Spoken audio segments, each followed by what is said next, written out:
Komisi Pemberantasan Korupsi KPK membuka peluang untuk menjerat mantan Menteri Kelautan dan Perikanan Edi Prabowo dengan pasal tindak pidana pencucian uang atau TPPU. Juru bicara KPK, Ali Fikri mengungkapkan pengusutan dugaan praktik pencucian uang terhadap Edi Prabowo akan dipelajari KPK setelah putusan banding berkekuatan hukum tetap. Saat ini KPK masih menunggu sikap dari Edi Prabowo terkait putusan bandingnya. Jika tidak mengambil langkah kasasi, KPK akan segera mengeksekusi Edi Prabowo untuk menjalani hukuman penjara sesuai putusan banding.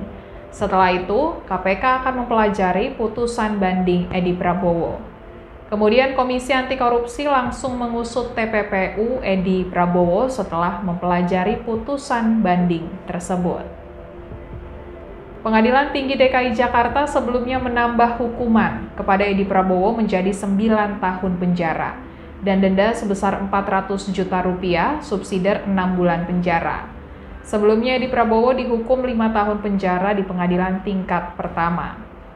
Hakim Pengadilan Tinggi DKI Jakarta juga mewajibkan Edi Prabowo membayar uang pengganti sejumlah 9,7 miliar rupiah dan 77.000 dolar Amerika Serikat dengan memperhitungkan uang yang telah dikembalikan oleh Edi Prabowo.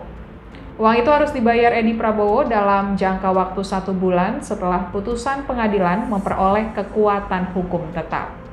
Jika tidak dibayar, maka harta benda Edi Prabowo akan disita dan dilelang oleh jaksa untuk menutupi kekurangan uang pengganti.